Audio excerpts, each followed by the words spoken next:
Ladies and gentlemen, konnichiwa. Before I begin my talk, I would like to thank the Mori Arimori Center for Higher Education and Global Mobility and Hitotsubashi University for arranging this fascinating seminar. I've always been delighted to have an opportunity to visit Japan, a country that I have loved ever since 1966, when, as a graduate student, I crossed the Pacific in the Argentina Maru, which was a freighter carrying mainly Japanese people who had been visiting the United States. And they taught me a few Japanese words, including arigato gozaimasu, and that is what I would now like to say to the organizers of the symposium, arigato gozaimasu.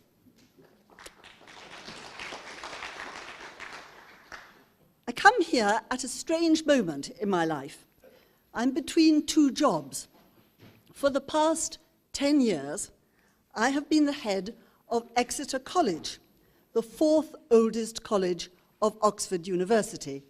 There is a picture of one corner of it. And from the end of this year, I will become the chair of the court, which is the governing body, of Heriot-Watt University. And that is a university on the outskirts of Edinburgh, which grew out of a Victorian 19th century technical college, rather as Hitotsubashi grew out of a Victorian technical college. Now Heriot-Watt teaches students not just academic subjects, but also also business skills, and it runs courses on oil engineering, it teaches geologists, and it teaches brewers. So I will learn about a very different kind of university from the one where I have been over the past decade. In fact, the structure of Oxford is unlike that of any other university in the world, apart from one in the east of England, which we rarely mention at Oxford. Every student, every graduate or undergraduate, must belong to a college, like Exeter College. Most colleges do not specialize in particular groups of subjects, so they are wonderfully interdisciplinary places. A student of literature may have a room next door to a student of engineering, or that student may sit at the table at dinner with a mathematician, a medical student, and a historian. In Oxford, as in most English universities, undergraduate students specialize. They choose one or two subjects to study, and they study them throughout their degree course. The theory behind this approach is that students need to learn, first and foremost, how to think and argue and analyze. That is even more important than the acquisition of knowledge for its own sake. A student should know how to make intellectual judgments and how to structure an argument that evaluates and then advances a particular conclusion. Now, these are very sophisticated skills. Perhaps not surprisingly, the students who master them form an elite. The competition to enter Oxford or Cambridge is intense, and it's increasingly international. A high proportion of the students who succeed at undergraduate level have been at privately funded schools, or they have been to the relatively few state schools in Britain which accept students by competitive entry. Not surprisingly, this leads to quite a lot of public resentment and to accusations that Oxbridge, as Oxford and Cambridge together are collectively known, that Oxbridge is elitist. The accusations are compounded by the fact that Oxbridge alumni dominate the top jobs as members of corporate boards, senior public officials, judges, and so forth. However, Oxford, as opposed to Cambridge, is absolutely dominant in two particular areas. First, it dominates the education of British prime ministers.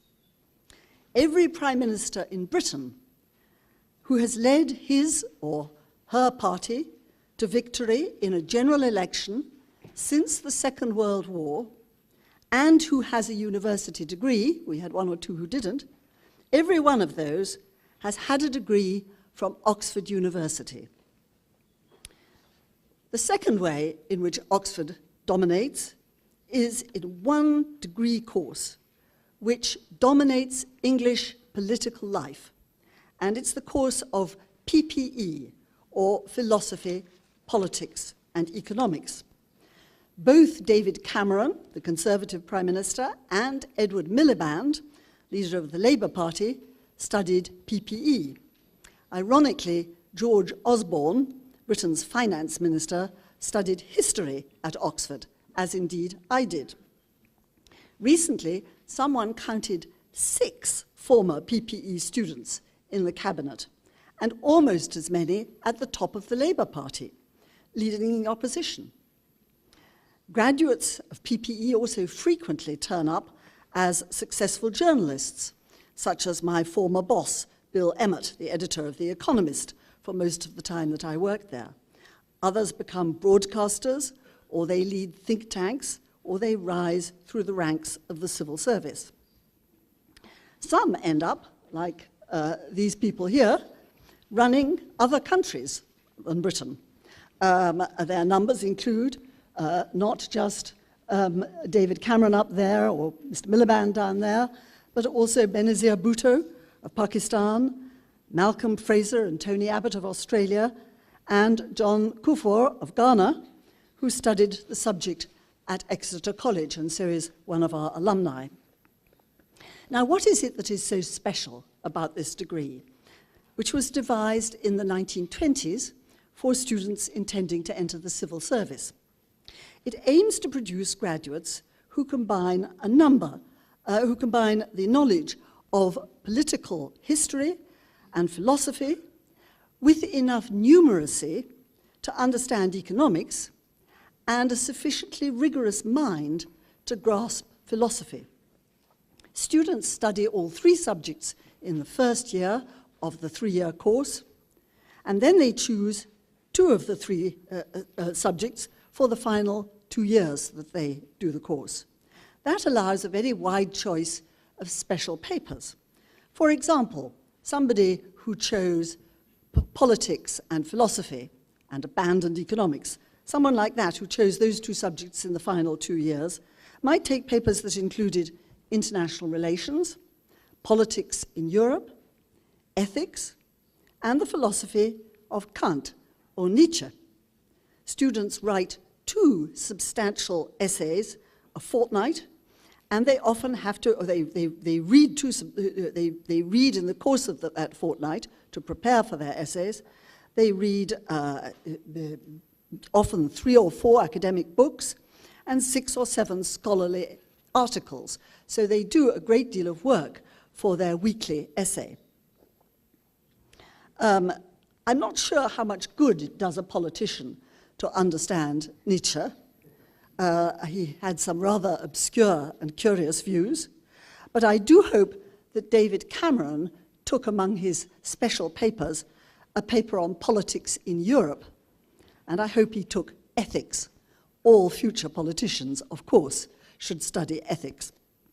But when I ask Oxford graduates what they learned from PPE, many of them speak not of Nietzsche or of ethics, but of the importance of being able to analyze and assess a large body of knowledge in a short time. Anyone who has taken a degree in PPE can write a coherent speech or digest and review a complex cabinet paper. But one former Exeter student who went on to become the head of America's Central Intelligence Agency, the CIA, told me something that I think is much more significant. He said that the study of philosophy, in particular, had taught him that there were many questions to which there were no right answers. There were only a number of second-best answers. And you learned how to choose among them, and then how to defend your choice. Surely that sums up, for most senior people in government or in industry or any other walk of life, the nature of the choices that we all have to make from time to time. Now, I've talked a lot about Oxford, partly because it's the university I know best, but it certainly isn't the only model for a university, as I'm sure I'll discover when I arrive at Heriot-Watt. There have been enormous changes in the world of universities in the past quarter century, at least 3, and now there may be a 4th. The first and most dramatic is the sheer growth all over the world in the numbers of young people going to university. The second is the emergence of a global market in university education. The third is the emergence of a university as a place where people don't just study traditional academic subjects, but acquire vocational skills that are directly related to the job that they expect to do. And the fourth, which may or may not turn out to be important, but hasn't yet done so, is online education, including what Americans call MOOCs, massive open online courses. The growth of university education has been an extraordinary phenomenon. One Australian educational consultant, a chap called Bob Goddard, put the number of students worldwide at 178 million in 2010, and he predicts a possible 262 million by 2025. The growth is occurring almost entirely in the emerging nations. In China, just over a quarter of young people now go to university. In India, about a fifth, compared with nearly half in some developed countries, and that includes Japan and England. Why the clamour for a university place? Here you can see how rapidly it's rising. It's all part of the rise of the global middle class. Everywhere, people with a university degree, on average, earn substantially more than people with only a high school education. They're also more likely to be employed. If an employer wants to find a clever young person for a job, then it makes sense to advertise for university graduates only. Why bother with inviting non-graduates to apply when there are plenty of graduates, and most will probably be reasonably intelligent? Now, parents know all this. As families have fewer children, they can afford to buy more education for them, reckoning that their children will one day earn more than they would do if they left school and went straight to work. Moreover, parents around the world understand that the first requirement, if they want their child to have a secure and well-paid professional job and to join the great global middle class, the first requirement is to get a degree from the most prestigious possible university. Indeed, getting into a good university is in most countries the single most rigorous test of ability that a young person undertakes. The best universities have a limited number of places, and so a student who gets in has passed life's greatest test of intellectual ability. No wonder that some students, having got into a great university, don't do a terrible lot of work while they're there. It's the brand name that really matters. Increasingly, we're also seeing the second phenomenon, the emergence of a global market in education. Mainly, this takes the form of students traveling overseas for university studies. But some universities, including Heriot-Watt, but not including Oxford, some universities are experimenting with setting up campuses in foreign countries to take education to the student rather than the other way around. So far, this has proved quite difficult to get right. When students go to a foreign university, they generally want something a little more than just a branch office in their own country or region. They seem to want the academics, the facilities, the language skills, and above all, the network and the cachet of the full overseas experience.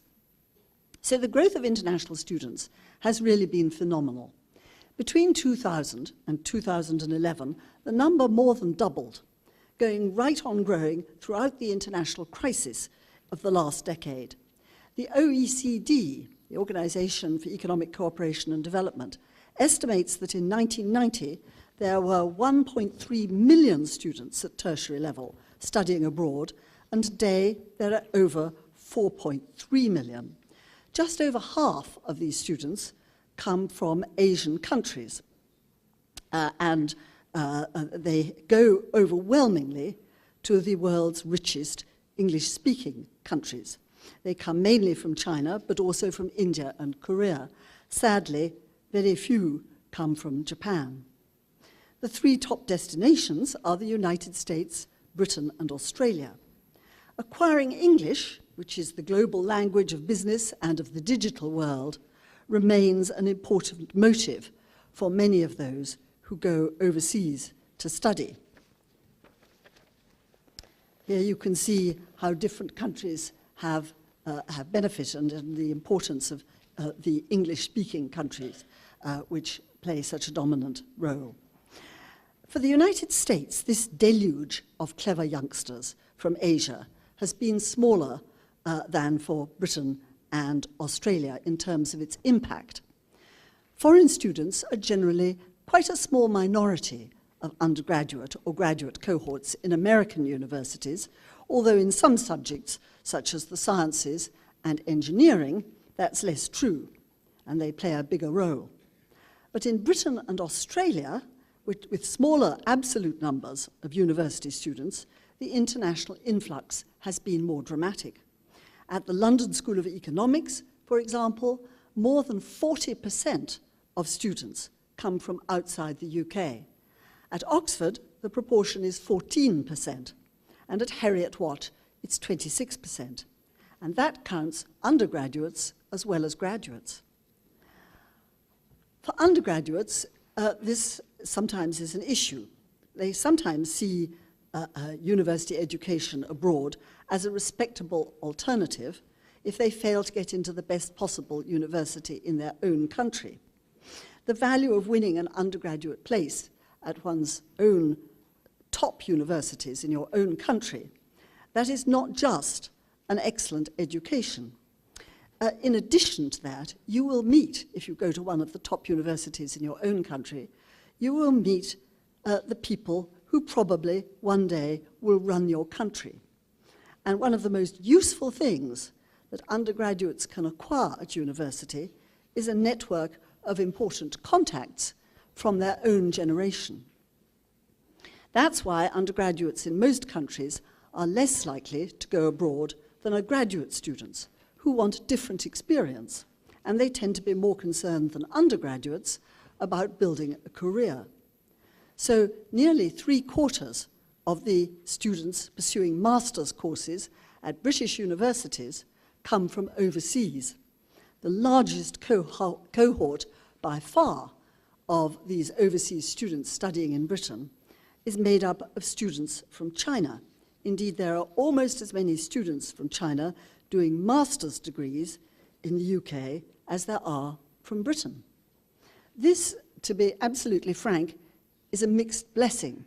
I'm not making a political point, but this is, because Chinese students start to cluster in certain disciplines, their impact can sometimes be almost overwhelming. And for the universities where this is the case, it's a perilous situation. Any student, British, Chinese, or from any country in the world, who goes to a British university and finds his classes dominated by one nationality is likely to feel, if they are Chinese, that this was perhaps not quite what he had been led to expect. Many universities in Britain worry about the future of the global market for students. This market has powerful academic advantages for the universities. It provides them with much wider access to talent than used to be the case. But there is, of course, a second advantage. because domestic student fees are tightly regulated by the government, universities have tended to charge higher fees for overseas students and to see them as a financial lifeline. Now, might the global flow eventually stop increasing or even decline? Recently, it has shown some signs of pausing. As universities in developing countries improve, fewer students from some countries may seek to go abroad. An overseas degree course generally costs more, not less, than a course at one's own home university. However, for the moment, the global numbers of young people going to university are still increasing, and they will continue to do so for some time, even after the world's population of 18 to 24-year-olds stops rising, as it has done in some wealthy nations. As families grow richer, more will be able to afford to send their children overseas for at least part of their education. Besides, for ambitious young people from some of the world's poorer nations, studying overseas brings a benefit that a domestic university cannot possibly match. It brings an increased chance of getting a job and building a career in a wealthy country, and perhaps ultimately gaining citizenship. A student visa is generally the easiest way for a foreign national to enter a rich country, and a degree from that country's university is likely to be much more appealing to local employers than a degree from a university in the developing world, or in almost any foreign country. Now, this brings some corresponding benefits to countries that teach students from abroad. They will gain not just from the additional student fees, but they'll also gain from building lasting links with the educated elite of emerging nations, and sometimes from acquiring intelligent and adventurous citizens who arrive to be educated and who stay to work. Now let me move on to the third change, which is sweeping through universities and has done so for the past quarter century. And that's the emergence of the university as a place where people don't just study traditional academic subjects, but also acquire vocational skills that are directly related to the job that they intend to do. Is this really the right role for a university? People have been asking this question for a very long time. Some academic subjects have, after all, always been vocational. Oxford University was teaching theology and law from its earliest days, 8 centuries ago, and those are vocational subjects.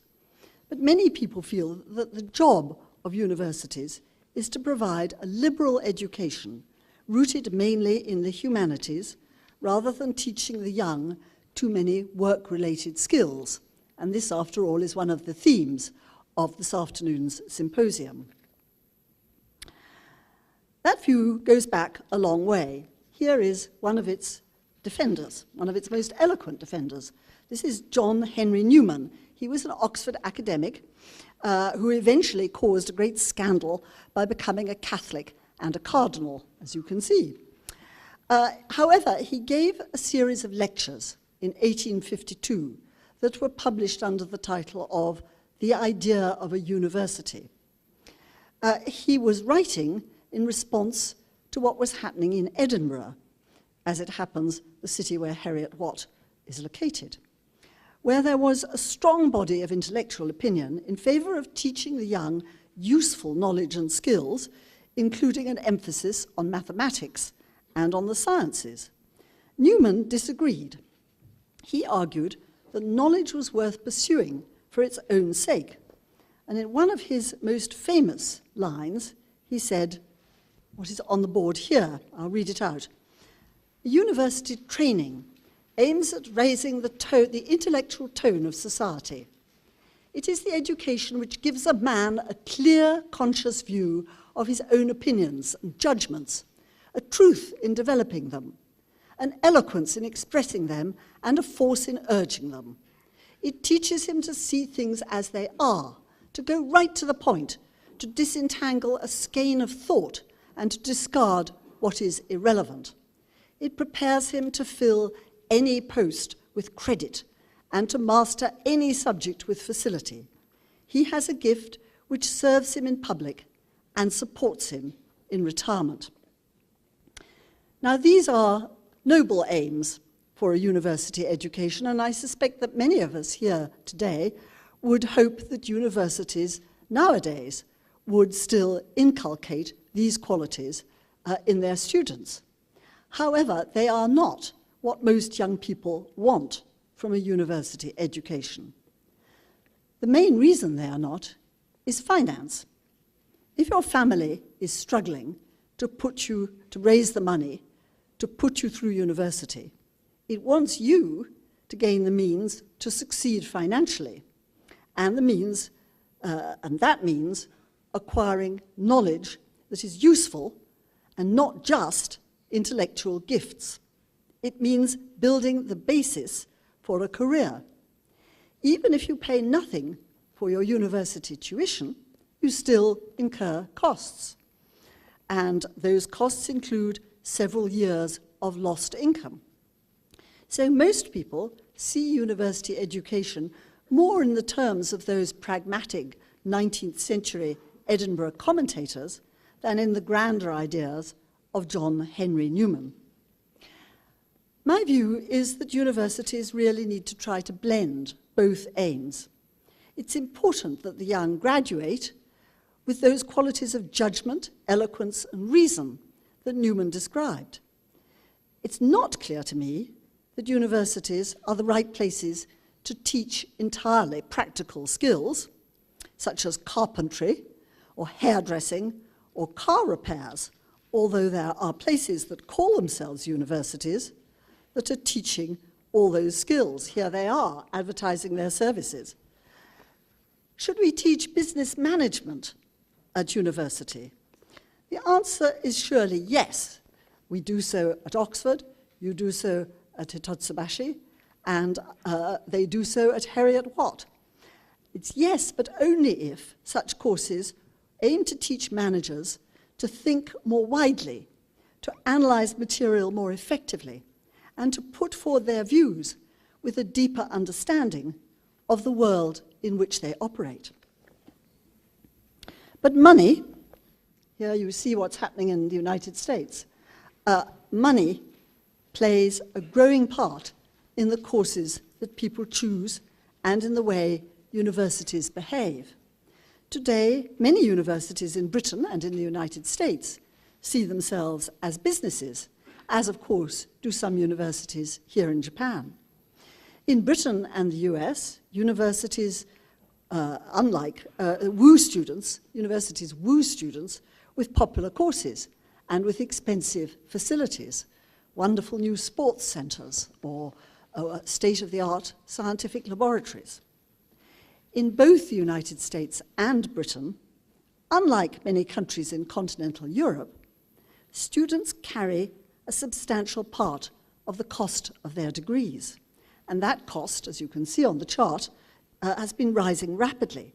In America, the cost of university per student has risen by almost 5 times the rate of inflation since 1983.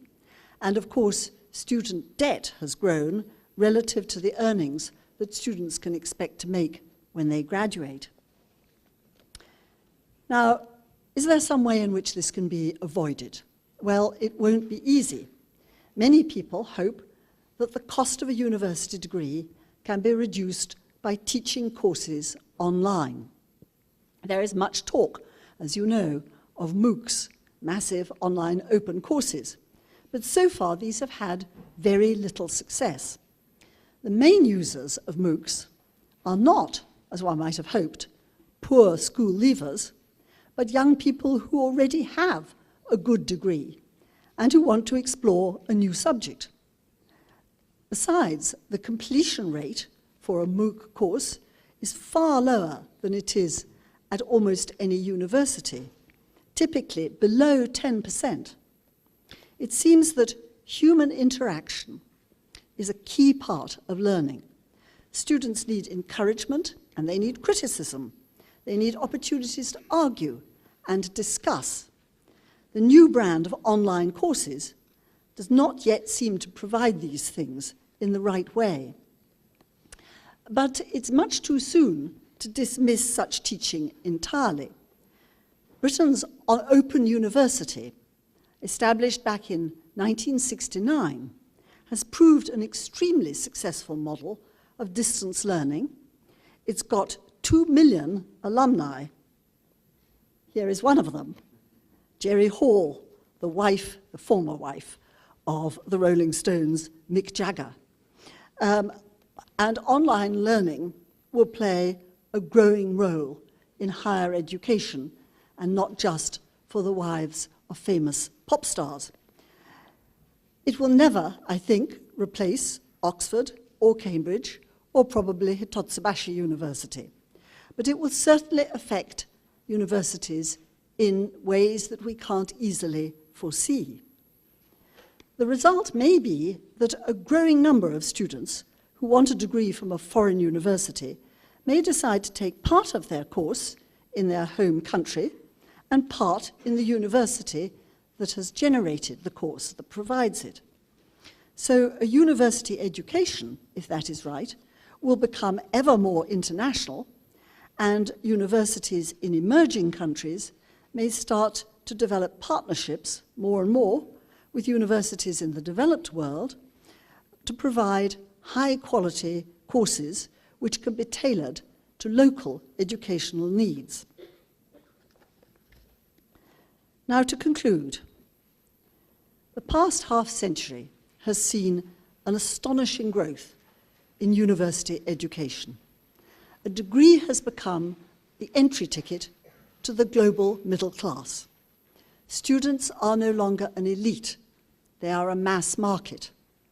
The rising cost of a university degree has become a matter of concern both to politicians and to families all around the world. Institutions that call themselves universities teach a vast range of subjects, from the intellectual to the banal. But these institutions, the oldest of which, Bologna University here, has been teaching the young for 1,000 years, are remarkably durable, and they're flexible. It is very hard to think of many businesses which still continue to serve much the same market as they did a millennium ago, and which are still expanding. It's hard to think of many other social institutions which combine antiquity and relevance as much as the world's universities do. Thank you for giving me the opportunity to consider some of the issues that have shaped them and that will continue to influence their future. Arigatou gozaimasu.